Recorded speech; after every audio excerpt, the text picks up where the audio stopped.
all. This is Dr. Mobeen Sayed from drbeen.com. Welcome to one more show. So, as usual, rock stars, and you can actually go and confirm that our rock stars are actually rock stars. So, we have with us Dr. Giles Yeo. He is from the Cambridge University. Welcome, Dr. Yeo. Do it again. I'm going to make you excellent. Welcome, welcome. Thank you. So, Thank you for having me. our pleasure. It's a delight to have you. I was telling Dr. Yo that my wife and I were going to San Francisco, and we were listening to one of his videos on the way, and she said, "This is the kind of information that we need to present to Cool Beans and for ourselves as well." And she said, "Why can't we have Dr. Giles Yo with us?" And here we are. So thank you very much for accepting this invitation. Of course. So, very quickly, I'm going to introduce you and then we will start our discussion. So, here are some of the links that are in the description as well. This is the University of Cambridge School of Clinical Medicine Metabolic Research Labs. And in there, Dr. Giles Yeo is the Principal Research Associate, Scientific Director of Genomic Transcriptomics, Core Department of Clinical Biochemistry, Honorary President of the British Dietetic Association. I would say that he is now honorary president of Cool Beans Dietetic Association as well. So, welcome to this new one. Uh, this is also an introduction to Dr. Giles, University of Cambridge Neurosciences. If you read this, and Cool Beans, as we are all mechanism based people, we like to look deeper. If you just read this paragraph, you would see how deep Dr. Yo goes. And so it would become Dr. Yu goes. So it will become interesting. For example, identifying new players in hypothalamic control of energy balance. Hypothalamic control of energy balance. Wow, that tickles my fancy. Genetic studies point to the brain as having crucial role in modulating appetite behavior. A collaboration with Cambridge Brain Bank allowing us access to human donor brain samples and then research on that. So this is just mind blowing, literally. Not literally though. This is Dr. Yo on. Am I pronouncing your last name correctly, Dr. Yo or Dr. Yu? No, Dr. Yo. Yo, correct. Dr. Yo. We also have one more Dr. Yo, so we now have two Dr. Yos. Uh, and this is the publications by Dr. Yo and his co-authors. So why calories don't count, how we got the science of weight loss wrong. This is a beautiful talk. I actually listened to this. This is part of this is what I was listening with my wife and I was discussing here. Gene editing, Dr. Giles Yeo, audible sessions, choose the fat, and so on. So these are his publications as well. I love this book, Why Calories Don't Count, How We Got the Science of Weight Loss Wrong. Then, because Dr. Yo is also working with the Prader-Willi syndrome, this is a syndrome at a high level where the patient, the baby, the child just has constant hunger and they keep putting on weight and develop diabetes and other issues. So there is a research that is happening. For me, what is interesting there is that if Dr. Yo is looking at that research from a mechanisms and genetics and the brain's behavior, it might be actually interesting for all of us. And here are when we uh, published for Dr. Yo's appearance, some questions here we'll ask later. So, with this, once again, welcome, Dr. Yo. So, tell us a little bit about your current work, your publications. How is your day to day life going? Mm. So my current look, I'm a geneticist by training originally, and so and I did my PhD in molecular genetics. But I studied the genetics of body weight. I studied the genetics of why people are small, medium, and large in this environment we actually live in. But we now know, the entire field, understand that by definition, studying the genetics of body weight, of which obesity happens to sit on one end of the spectrum, we are by its very definition studying the genetics of how our brain controls food intake, our feeding behavior, which is how I got into what I'm studying today. Currently, at the moment, we're actually doing in the lab, the neurocircuitry, the circuitry in the brains that we understand that controls appetite, has largely been worked out from mice. For obvious reasons, because it's difficult to get into the brains of human beings ethically, philosophically, certainly when they're alive. But that's fine, okay, and we understand quite a bit about that. But humans are not mice. That's the problem, right? And we know next to nothing about the feeding circuitry in the human context. I mean, we understand the main players because we know that these genes exist and the proteins exist, but the circuitry, how are they linked together? We don't know that, and so that's what we're doing at the moment. Dr. Bean was actually talking about the fact that we're working with the Cambridge Brain Bank at the moment, and we are, and actually with the broader Medical Research Council brain unit, and we're now mapping from a single cell perspective the feeding circuitry in human hypothalamus from donor samples, clearly. But that's what we're doing at the moment, pretty much day in, day out. We are doing this mapping. And it's interesting you talk about Prader-Willi syndrome. We have now identified a number of donor brain samples from people with Prader-Willi syndrome as well. And we are trying to get the funding to do exactly the same thing, but in Prader-Willi syndrome as well. Awesome. Thank you very much. So tell me this before I ask you. So I have tons of questions. I want to make them structured. So for Cool Beans, the structure I want to follow today is number one, see the work that Dr. Yeo is doing and his team is doing. Number two, why does he say that calories don't count and where have we gone wrong? And if we have gone wrong, then what is the right way? How do we put ourselves on track? Are we eating more or less? And then when he talks about the calorie availability, what does he mean by that? So after those, then there is a huge question in my head throughout my medical field and my work and my education and training, and that is genetic predisposition with obesity. Is it correct that obesity could be partially explained by genes and the behaviors that are imprinted, or is this a more of a habit, or is there a combination? So these are the kind of things I want to ask. So let's start with this. So why do you say calories don't count? Where did we go wrong? So look, clearly 200 calories of potato chips is twice the amount of potato chips as 100 calories of potato chips. So as a measure of the amount of food you're eating, clearly they count in that setting. But so is 200 grams of potato chips more than 100 grams of potato chips. And we're not going to be comparing 200 grams of potato chips to 200 grams of carrots. And I think that is the absolute critical thing, because we do not eat calories. We eat food, and then our body extracts the calories from the food. And depending on what we're eating, a carrot, a donut, a steak, okay, our body has to work harder or less hard to pull the calories out. So calories don't count if we're comparing 200 calories of potato chips to 200 calories of carrots or 200 calories of donuts. They just are not comparable across different types of food, even if they might be comparable across the same type of food. That is why calories don't count. So tell me this. So this is a genuine question after I read your book and after I was watching your comments. So let's say if I bring in potato chips and it says 500 calories, and what I understand from you is that the availability may not be 500, it might be lesser, and same potato in some other form may be giving you more calories. So the question is, should I then be able to eat even more potato chips because the 500 is actually not 500, it's maybe 200? Is that So the right message? that is not the right message. That it is, technically speaking. So let's focus on why this might be the case. Okay, so I think the way that our body extracts calories from food, energy from food, because calories are units of energy, is in two stages. It happens in digestion.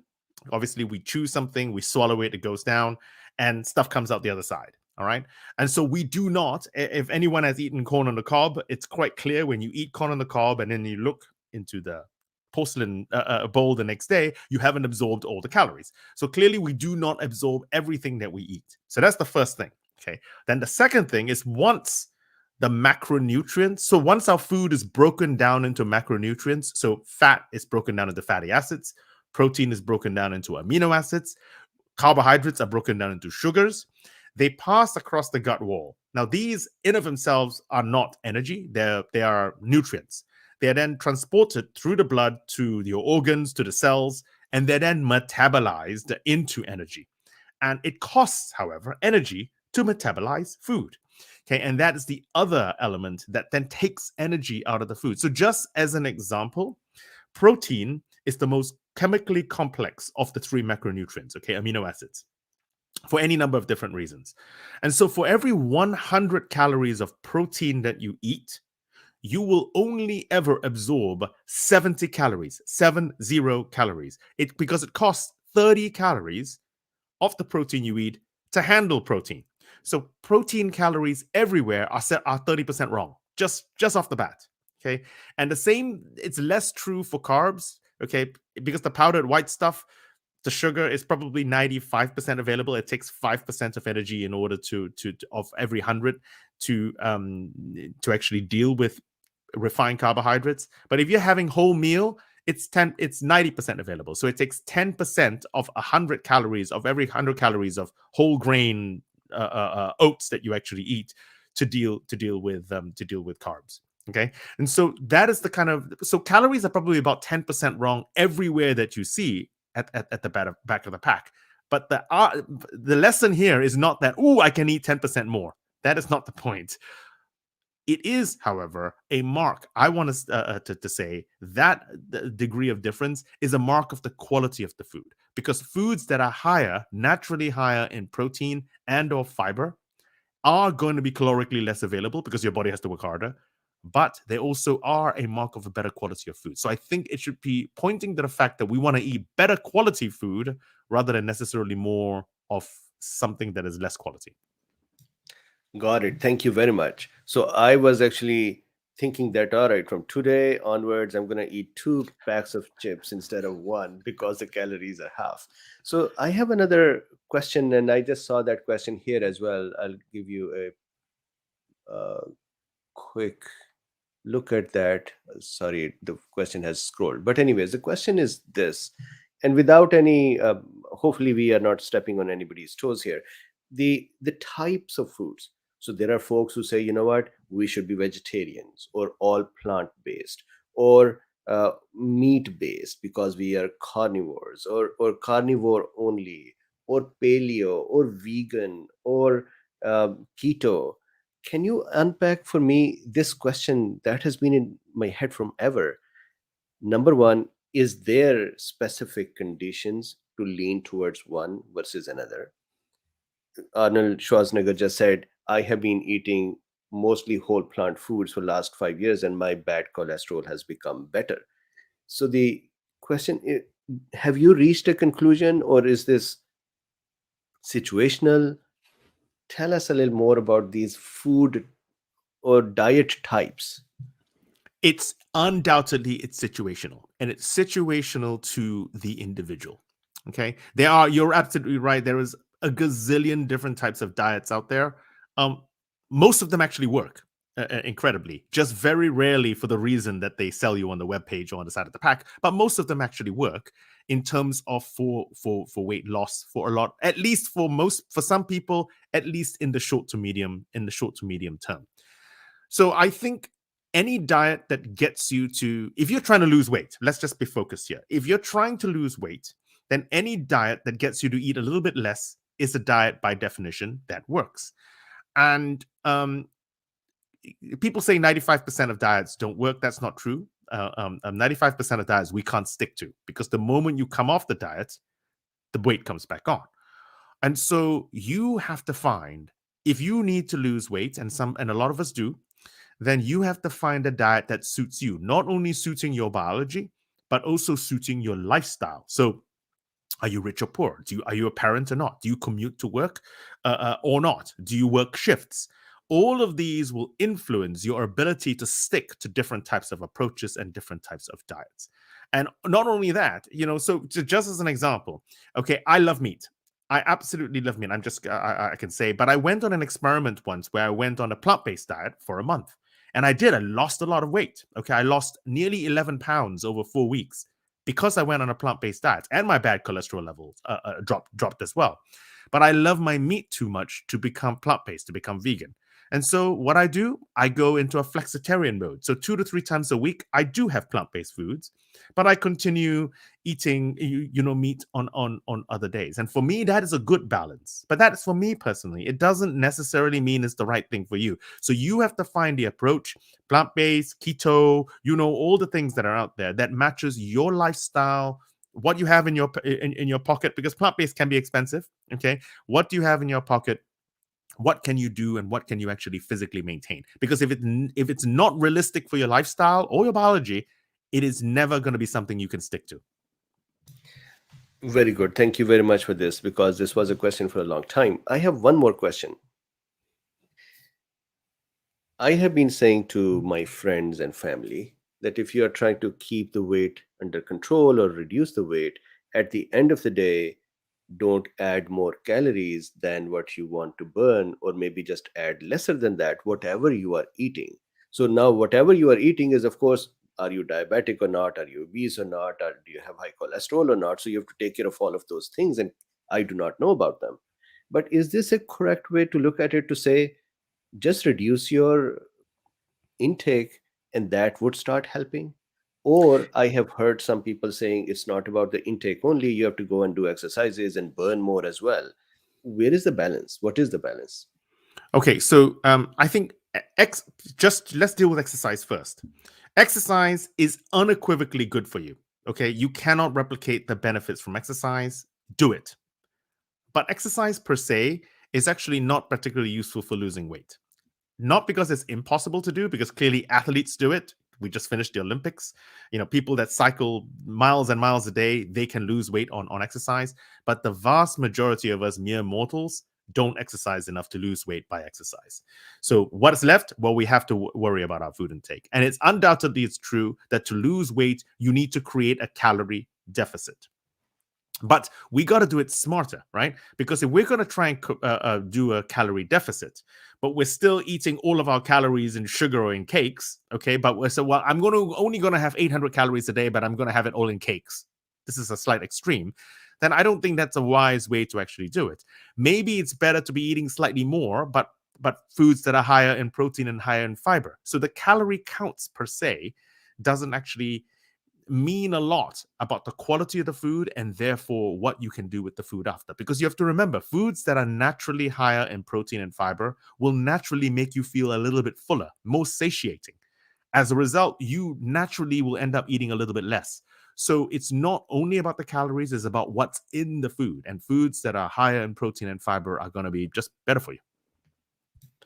Got it. Thank you very much. It looks like we get such rich answers so quickly. I am just amazed. I wish we could have you more and more again and again, and that will be awesome. So, one more question. Intermittent fasting. Nowadays, we do a lot of intermittent fasting. Many of the people do it. And I have once again been seeing that some people say, well, this is all just a fad. Some people say it really works. Uh, there is a concept of autophagy nowadays in terms of the COVID and the long COVID. And the concept of autophagy is important for some cells to die out from the immune system. And intermittent fasting is supposed to be good there as well. What is your knowledge for the intermittent fasting? What are your highlights about it? Okay. So I think intermittent fasting, of which there are a gazillion types. Obviously, you can have 5 to 18 to 12, 18, or you can even have time restricted feeding. So I only eat between 12 o'clock and 6 o'clock in the day, for example. All right. So let me tell you what we know unequivocally. I think intermittent fasting is practiced by millions, billions probably of people, and it works for many people. And it undoubtedly is an effective strategy to reduce calorie intake, to create that calorie deficit. The question is, do you get any additional benefits beyond the calorie deficit? Now, this is far more woolly of a field, okay? Because high quality human experiments are few and far between.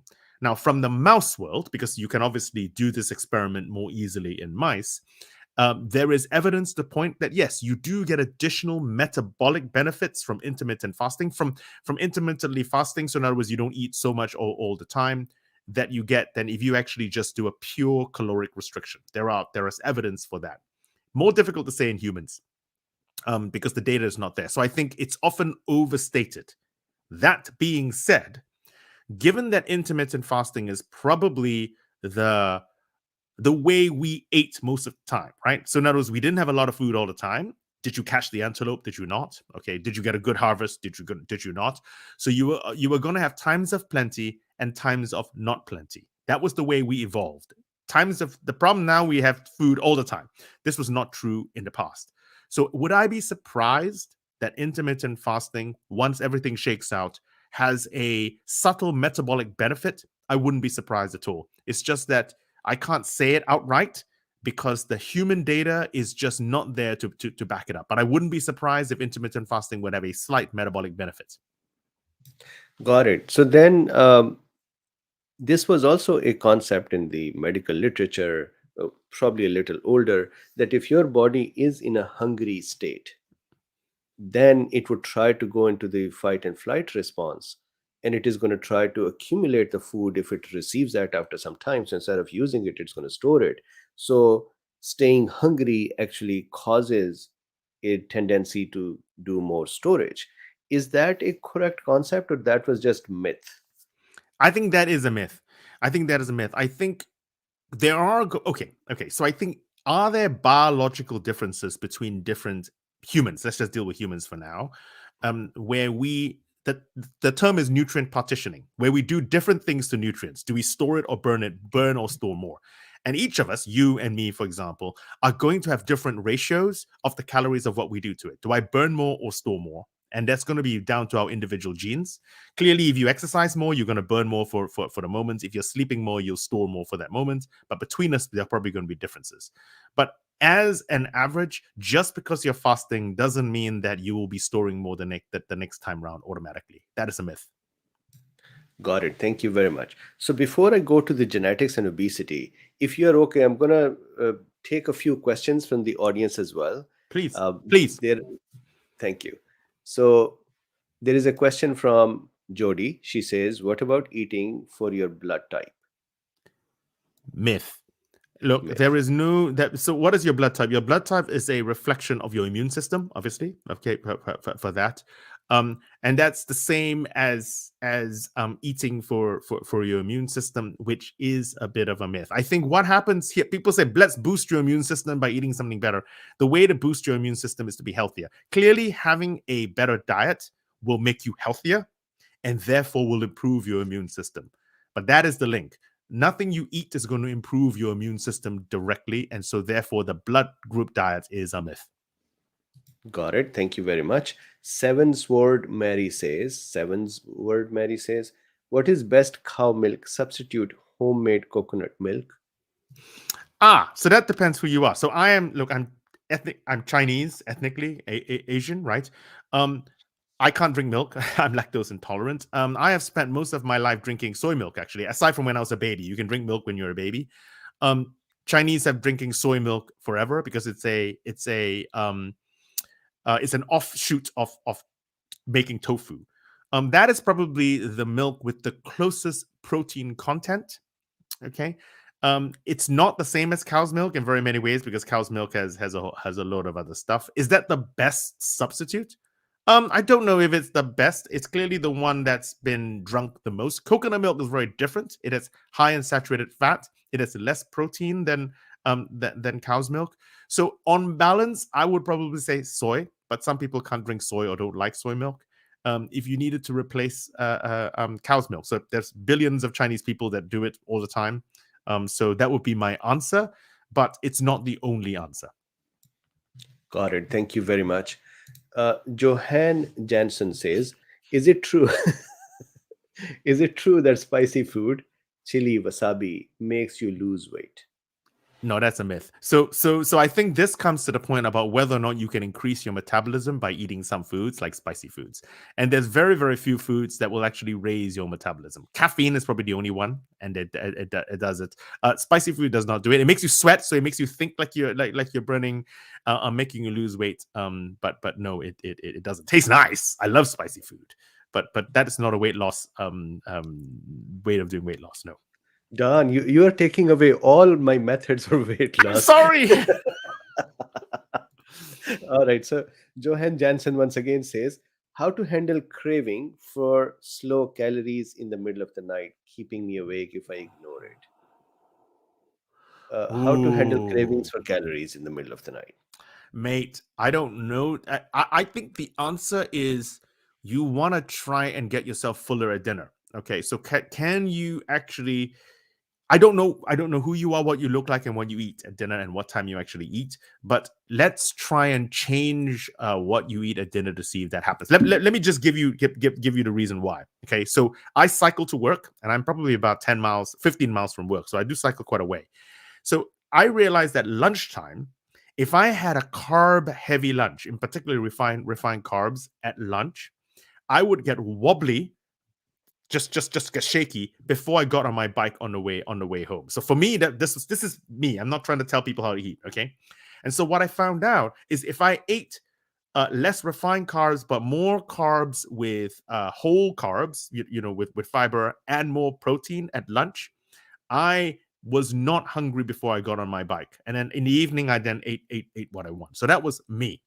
So I think if you tried maybe to mimic that before you went to bed, to try not to have as much refined carbs, more whole meal carbs, and maybe upping your protein at dinner time, let's see if that makes a difference. Got it. Thank you very much. Colin Hemmy, he's actually in Britain area, I think Ireland. I'm trying to put on weight. Not easy for me since I've always been skinny no matter what I eat. This I have heard from many people that, hey, I can do whatever, I can eat whatever, I never gain weight. What is this? So we'll get to the genetics of obesity in a second, but I've got a colleague of mine here in Cambridge, Professor Siddharth Faruqi, who has done work with severe obesity, but also with something like that, with not unhealthily thin people, but congenitally thin people who try hard to gain weight, but can't. And what we found is that there are not different mutations in different genes. It's just that because we know of over 1,000 genes that influence body weight. Okay, and imagine each gene you have two versions. You have one that makes you slightly heavier, one that makes you slightly lighter. What we see is that there are no new genes that make someone fatter or thinner.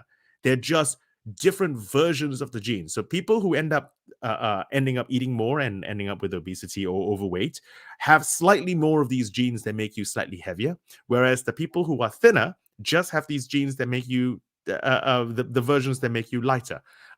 In order to gain weight, you have to eat more and probably exercise more. You might think, really exercise more? Yeah, because then you can actually build on the muscle mass, and try doing that by actually eating a little bit more protein as well. And incidentally, I keep talking about eating protein. I don't mean go out and eating a steak necessarily. Of course, you can do that too, but any kind of protein, from tofu, from beans, from pulses, all that counts as protein as well. Got it. Thank you very much. Uh, JLB says, diabetic, type 2, we restrict ourselves from carbs naturally. What else should we cut? And just a quick note for the audience, not a medical advice. Please talk with your doctor. These are just more educational, informational things. So please keep that in mind. Sorry, back to you. Yeah, you restrict carbs, refined carbs in particular. I don't think whole meal carbs are a huge problem, depending on how type 2 diabetic you actually are. I think for type 2 diabetics, what is indication is clearly to try and control your blood glucose levels, but to lose a bit of weight. That little bit of weight that you should lose with, if okay, I don't know what you look like, JLB, but if you are slightly overweight, then actually losing just a few percentage points of weight, 5%, 10% of weight, can have great benefits for your glucose homeostasis. But I don't think you need to cut out additionally anything other than refined carbs. That is, you have to do that in order to maintain your blood glucose levels, but a little bit less of everything else. That's about it.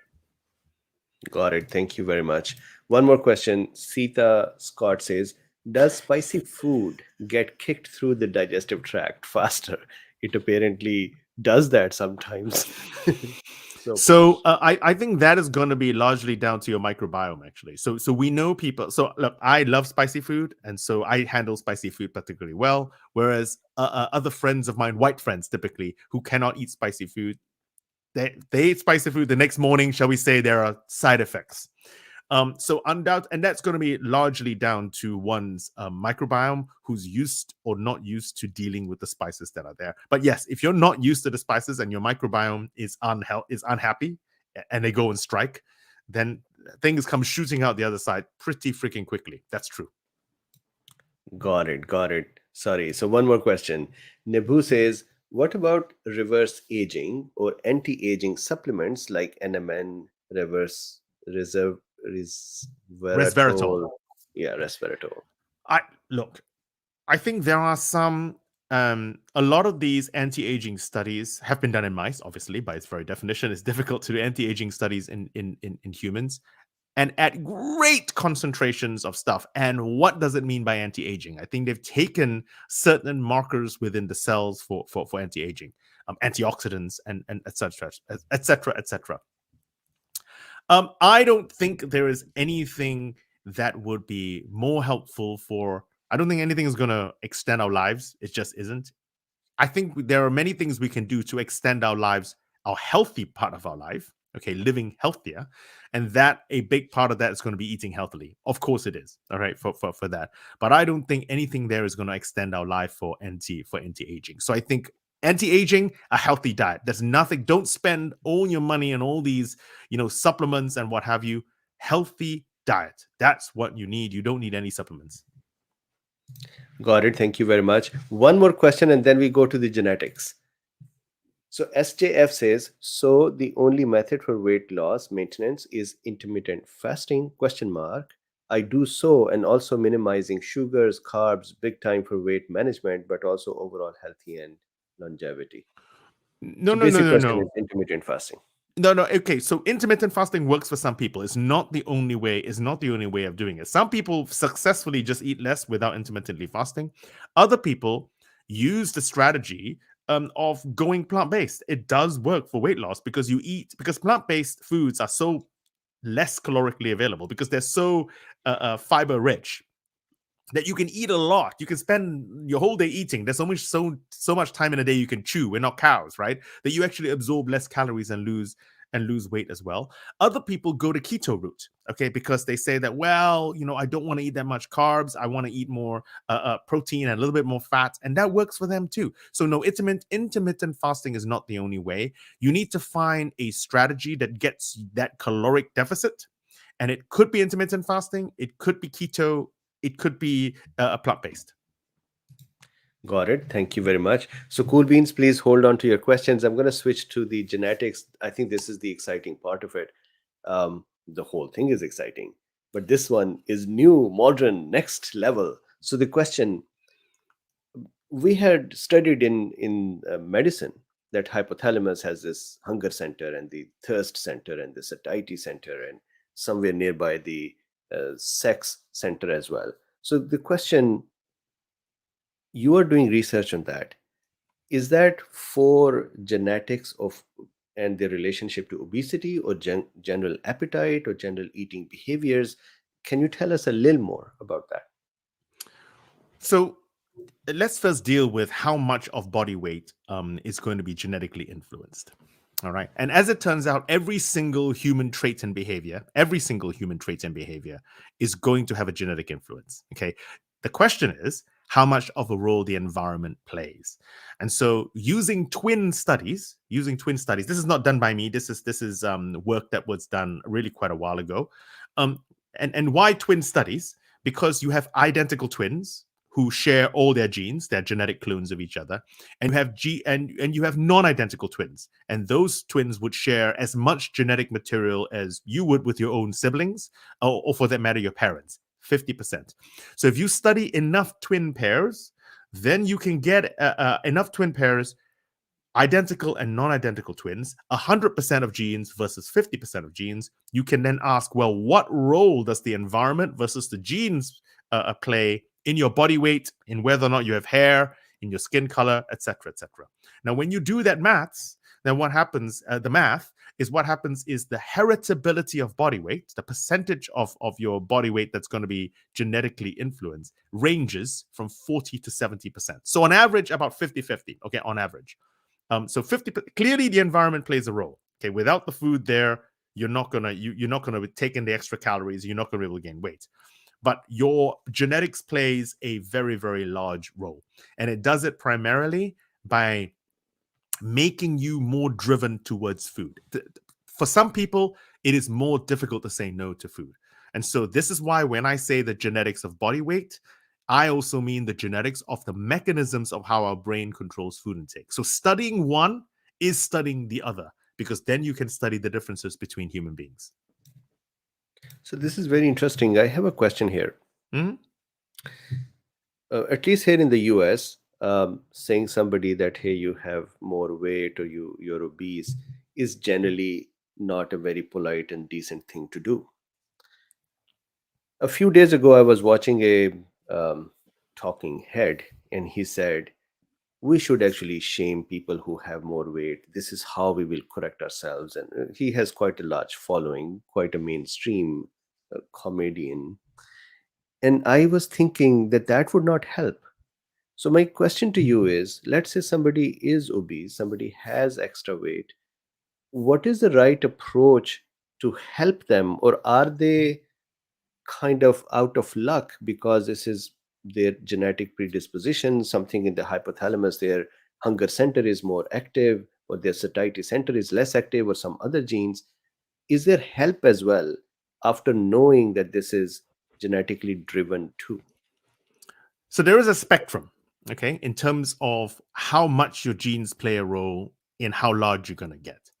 So there are relatively rare conditions out there in which you have mutations in certain genes that cause obesity. Okay, like other diseases, you have mutations in genes that can cause muscular dystrophy, cystic fibrosis. There are mutations in genes which cause severe obesity. In that setting, the patient has nearly nothing that they can do about it because they have an actual bona fide genetic condition causing them a disease. Okay. But the vast majority of us sit in the middle, right? In the middle of which we're 20 pounds too heavy, 10 pounds too heavy. Maybe we're average, maybe we're too skinny. Okay, in terms of that. And there you have a more complex argument about the role between your genes and the role of the environment. So I think how you actually deal with the patient and the person in front of you depends, okay, A, on how large they are, and B, depends on their particular genetic drive. For some people, it is always going to be far, far, far, far more difficult than others. For other people, it is a matter of eating a little bit less. For other people, it's a matter of eating a little bit less and exercising a little bit more. The problem we have at the moment is we're treating all overweight and obesity in one big basket, like they're the same thing. They're not. The output is the same. I am heavier than someone else, but the roads leading to why someone ends up being heavier than someone else are many, for many, many, many different reasons. And so depending on the reasons and why you get to there, you need to deal with them in a different way. Most importantly, we need to be able to hold two thoughts in our head: that obesity is a serious problem. There is just no doubt about that. There's no way of sugarcoating that. That first thought, okay, and we need to deal with the problem and not blaming the people suffering from the problem. And we need to hold those two thoughts within our head. How is yelling and screaming going to help anyone? Let's take hypertension as an example, high blood pressure. Is yelling and screaming at someone going to lower their blood pressure? No. You have to, for many people, they got to be on antihypertensive drugs. And for other people, you can adjust it by adjusting your salt content for some other people. But there is a spectrum. There are people who need drugs. There are people who can do it by diet. There are people who have perfectly normal blood pressure without doing a damn thing. Okay. The same thing is going to be true for our body weight. Some people are going to need therapeutics. Some people can do it using lifestyle changes. Other people don't need help at all. Got it. Thank you very much. So I want to dig deeper on the genetic side of it. For the cool beans here, in our hypothalamus, there are centers that make us feel hungry or thirsty. And then there are centers or molecules of gray matter, as we were discussing yesterday, that make us feel fed or satiated. So my question to you, when you are and your team is looking at genetics, is this majority towards the hypothalamic centers and their abnormal firings, or there is more than that? So, just put simply, I consider three centers within the brain that influences our food intake. Okay, there is the hypothalamus. The hypothalamus, for those of you who don't know where it is, the bridge of your nose. Sorry, let me talk to the microphone. The bridge of your nose to the base of your brain, and it sits just above the pituitary, right at the base of the brain. That is the fuel sensor. I have burnt 1,000 calories. I need to eat 1,000 calories. All right, that's the fuel sensor of the brain. That's the first center. The second center is the bit of the brain that makes you feel full to I feel like puking.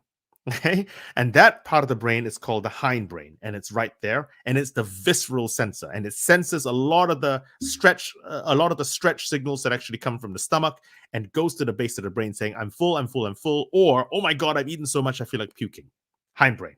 Okay, and then the third part of the brain, which is a diffuse network, actually, is the part of your brain that makes eating feel nice. Okay, the feeling the food, the feeling you get from eating chocolate cake and not a broccoli. Okay, so there's the reward center, the I feel full, I feel ill center, and the fuel sensors. And they all interact to each other to influence your food intake. So let me give you an example. We know, for example, that every day we go through this, that the hungrier you feel, the simplest foods taste the most delicious. A bit of rice, a bit of bread, a bit of cheese. Delicious. Okay. So in other words, the hurdle for the good feeling of food when you're hungry is very low. Whereas the fuller you become, the more picky you become with your food. Suddenly, bread and cheese and broccoli don't cut it anymore. You need to eat chocolate cake. You need to eat something that really punches the reward element. So these are not mutually exclusive signals. They all speak to each other, right?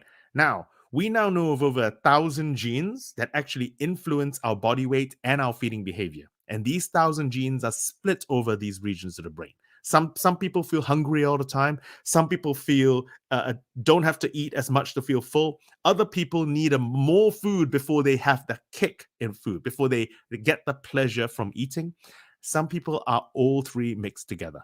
So those are the genes. They're very, very different pathways, but they're not mutually exclusive. So each of us have our own mix of fuel sensor. I feel full, I feel ill. I love the feeling of food mixed together. Got it. One more question related to this. I have heard this many times that somebody who is hungry, they say I'm irritable because I'm hungry as well. Hangry.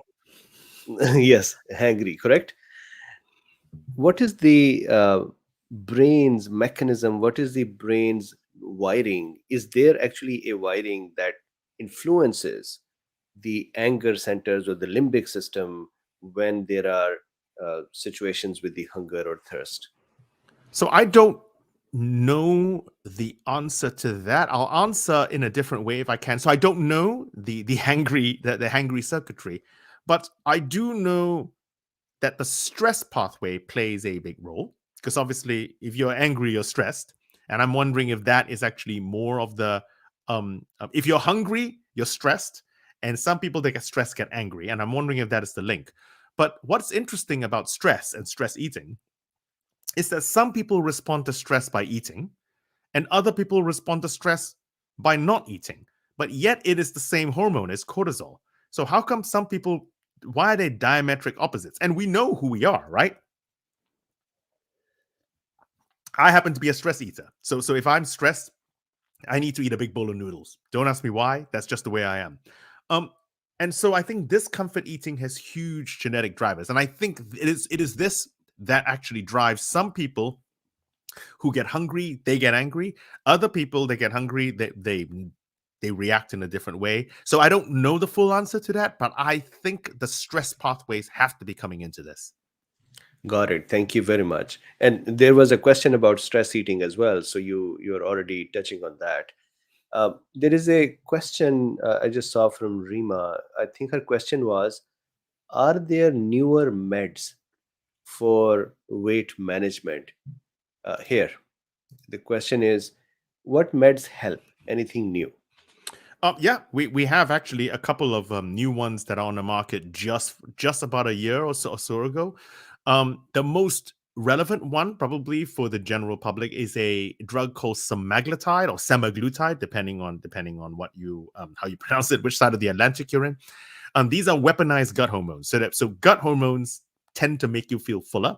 They go to the I feel full part of the brain and says I'm full.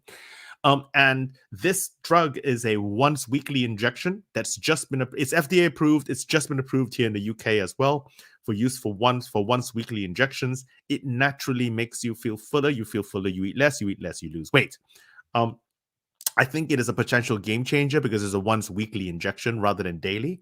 It'd be a bigger game changer, I guess, if it was converted into a pill, but you'd have to get past the stomach. So that's a classic example of a new drug that's actually on the market that works. It's not the perfect drug. You need to inject it. Some people don't like injections. And there is a relatively small window of operating concentration, because one of the other things that gut hormones do is if they spike too much, you feel like puking. Okay, because that's one of the natural roles of gut hormones. So in other words, if you got food poisoning, you ate a toxin, for example, your gut hormones would spike very rapidly to get rid of the toxins. Okay, to get rid of the toxins. That's the role that gut hormones play as well. Once again, signaling to the back of the to the back of the head. So there is a small window. You want to lose weight, but you don't want to feel like puking all the time, obviously. So there is a small window. So it's not a perfect drug, but it certainly is an effective drug if you don't have the side effects of feeling like puking all the time. Got it. Thank you very much. Couple of more questions that are very interesting. One here, question from Pam is jamming. Does thyroid problem has anything to do with body weight? Some people are on thyroid medication. Oh, undoubtedly so. I mean, it doesn't affect most people, but our thyroid and the thyroid hormone is one of the master regulators in the body of metabolism. Okay. And so typically it's there and we have it functioning. And for most of us, our thyroid is not a problem. But for those with a thyroid problem, you can have an overactive thyroid and an underactive thyroid. If you have an overactive thyroid, that's different. You end up with things like goiter, and you have a high metabolism. Whereas if you have an underactive thyroid, you can have a situation in which you slow down, and there is one of the situations in which you can end up with obesity because of an underactive thyroid. So no, your thyroid can definitely play a huge role, but most people don't have a problem with their thyroid. But yes, it plays a role. Got it. Thank you very much. There are tons of more questions, but I have a question that I think everybody would be thinking about. There was some question in the beginning about that too, and that is microbiome. So the gut microbiome, there is a lot of discussion nowadays, especially again in the context of COVID, to say that our microbiome should be healthy, our microbiome should be working correctly. That gives us appropriate immune defenses as well. So diet and the relationship to microbiome. So How I do we think see that? So I've got people that ask me all the time, right? So is microbiome, is it a good science? Is this bad science? I think it's new science. So what do we know? What we know about the microbiome is that it is a wonderful reflection of our health, undoubtedly. Okay, so if you've got a healthy microbiome, then you're healthy. It is also a wonderful reflection of what we're eating and the environment we're living in. Okay, and that's because after all, when you eat, it influences the microbiome directly. So without a doubt. And you need a healthy microbiome to be healthy. And what do I mean by healthy microbiome? I mean a varied microbiome. When you take a look at it, you want as many different types of bugs as possible. Okay. The question is, does it drive disease? Can you cure disease with the microbiome? And that is far more woolly. And I think the answers don't pan that out. So in other words, can you, for example, take the microbiome from a skinny person, do a transfusion, I'm not making it up, okay, into a person who is larger? Can you get them to become skinnier? The experiments have been done and the evidence has been lacking. I don't think that's going to happen. But we do need a healthy microbiome to have a healthy immune system and to be and just generally to be healthy. But it doesn't mean that you can change someone's microbiome and make them lighter or make them heavier. Got it. Thank you very much for that. Couple of more questions, if you can. I know that. Is it too late on? No, on no, your no, no. side? Go, please, Okay. please. I'm Excellent. good till for another 10 minutes. So go. Thank you very much. Thank you. So there is a question about the. Scrolled up. This was very interesting. Robin Hood says, "Is there not another part of the brain that wants, needs something else, and we misinterpret that at hunger?" I don't know the answer to that question. Now, is there some things which we reach that we're trying to feel better and we reach for food because it makes us feel better? This doesn't exactly answer your question, But what is hunger, right? If hunger in your head is a drive to food, and you are feeling bad because of you had a bad day at work, and suddenly you fancy a blueberry muffin or chips or whatever it is, and if you eat it and it makes you feel better, does it mean you were hungry, or does it mean you were stressed, or does it mean you were sad? So I don't know whether what you necessarily mean by misinterpreted as hunger, but certainly people use food to feel better. And if that means that you're sating hunger, well, then that may be the reason. Got it. Thank you very much. So, for a person who is so literate, you've read so much, you're researching so much, if I said to you that what is, as our closing thought, what would be your message for people who are trying to lose weight, who are trying to be more fit, trying to have better cholesterol? I'm putting in all the things in there in that one question. Uh, let's say a healthy diet, as you say, dirty diet or clean diet. What would be the best advice you can give if you had this last words about this? Okay. Whatever diet you choose to do, and there, like I said, a bazillion diets, I think there's some golden rules we can follow, and you can apply that to any diet. What should we be counting instead of calories? Okay, I think we should be counting the amount of protein we eat, and there is a sweet spot. Okay, and the sweet spot for protein that we should be shooting for is 16% of your total energy intake in your diet, not necessarily from each meal, 16% for protein. Slightly more if you are lifting and doing a lot of exercise, but 16%. Once again, not only from meat, from all sources of types of food. First number. Second number, 30 grams of fiber. We in the United States, in the UK, and Western Europe are probably having only about 15 grams of fiber a day. We need at least 30, the more the merrier. We need to eat more fiber. Get as much fiber in you as possible. 30 grams at least, okay? And finally, 5%. And this is the amount of free or added sugars in your diet. Keep it to 5% or below. This is not talking about a sugar in fruit. That doesn't count. Or in dates or in figs. That doesn't count. I'm talking about adding white powdered stuff, adding honey, adding maple syrup, adding agave nectar. Try and keep that down to 5%. Those are the 3 golden rules. If you can keep your protein at 16%, 30 grams of fiber a day, and free sugars down to 5% or less, and work it into whatever favorite diet you actually have, I think that's a good step to a healthy diet.